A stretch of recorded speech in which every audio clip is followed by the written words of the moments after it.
Welcome to the deep dive. Today, we're getting into something we all know, anger, Oh, yeah. Everyone feels it. right? In traffic, maybe, or mid-argument. Or just staring at your computer sometimes. I know I do. Exactly. It's just human. And that's why we're digging in, not just acknowledging it like, oh, yeah, anger exists. We want to get under the hood a bit, understand where it comes from, how to handle it better. And maybe even, see if there's a way to use that energy positively. For you listening, think of this as a quick, focused look. Okay, so let's narrow it down. What is anger, really? Well, fundamentally, it's an emotional response, right? A gut level thing. Pops up when we feel, what, threatened? Or treated unfairly? Yeah, or just plain frustrated, when you can't get something done. That can really spark it. And it's not always yelling and screaming, is it? No, absolutely not. It's a whole spectrum. Hmm? Could be mild irritation, just being annoyed. Like a low hum? Exactly. Or it can ramp all the way up to, well, rage Uh, in those quieter forms. They can tell you a lot. it's funny, the triggers too. It's not always huge stuff. Right. Big fights, sure. But also the coffee order being wrong. Or someone cutting you off in traffic. That gets me sometimes. Classic. These little daily things, they add up. And sometimes the reaction feels bigger than the trigger. Totally. So maybe for you listening, think about the last time something small set you off. Hmm. A delayed text, maybe. Misplacing your keys. Just noticing that can be, well, pretty revealing, actually. Okay, so let's go deeper. Where does this stuff come from, fundamentally? Biology, right? Yeah, you got to think way back. Our ancestors. Picture them, facing actual danger. Saber-toothed tiger time. Something like that. And it connects directly to that fight or flight response we all hear about. Right. Adrenaline pumping. Preparing the body, fight the danger, or run away fast. Anger is kind of the fight side of that coin. So it's a signal like, pay attention, defend yourself. Pretty much. An ancient alarm system. But we don't face saber-toothed tigers much these days. Hopefully. Right. So the alarm still goes off, but the danger might be an email or a comment someone made. That's where it gets complicated. Because the feeling is automatic, but what we do with it, that's different. That's on us. Precisely. The surge happens fast, but the reaction, we have some say there. And that's where anger management comes in. Practical stuff, like breathing. Seems basic. It does, but it's powerful. Think about it. When you're angry, your breathing gets shallow, quick. Yeah, up in your chest, tight feeling. And that shallow breathing, it actually fuels the fire, keeps you agitated. But the deep breaths. Ah, the deep belly breaths. Yeah. Diaphragmatic breathing, that flips the switch. How so? It engages the parasympathetic nervous system, the rest and digest system. It tells your body, okay, calm down, slows the heart rate, eases the tension, clears your head a bit from that immediate heat. Makes sense. What else? There's the idea of pausing. Oh, hugely important. That urge to just lash out, say the first cutting thing that comes to mind. We've all been there.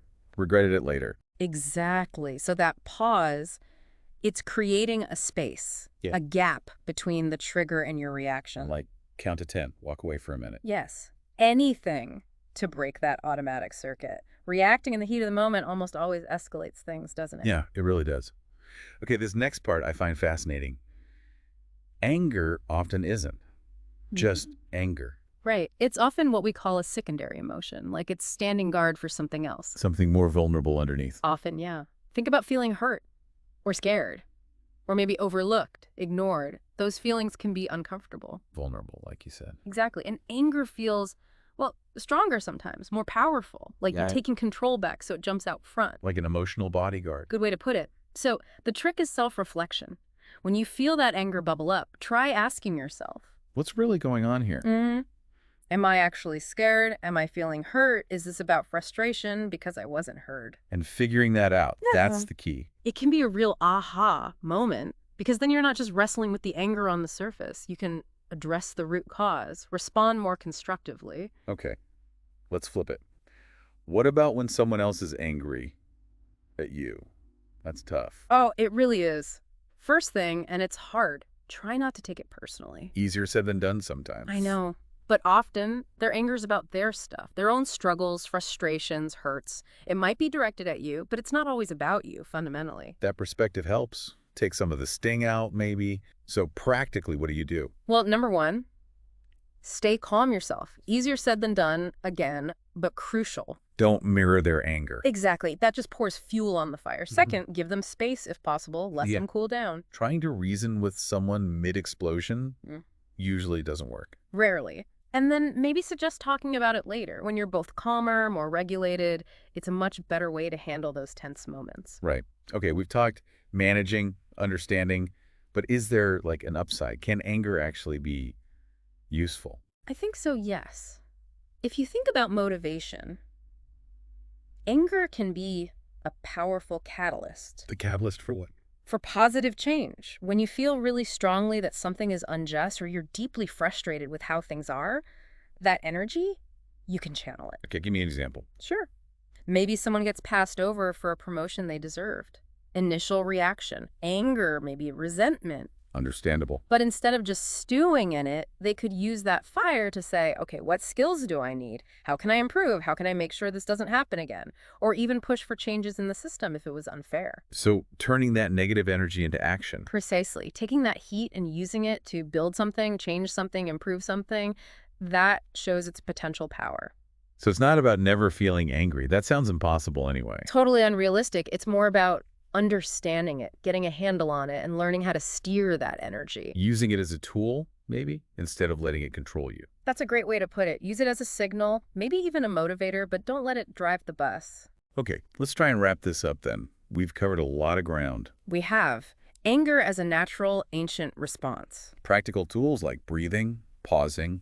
Recognizing it might be covering up other feelings like hurt or fear. How to deal when someone else is angry. And yeah, even seeing its potential as, believe it or not, a force for good sometimes. So for you listening, the real takeaway is getting to know your own anger patterns. Yeah, and developing ways to manage it that work for you. It's key for your well-being, your relationships. And digging a bit deeper sometimes, asking what's underneath this that can really shift things. Definitely.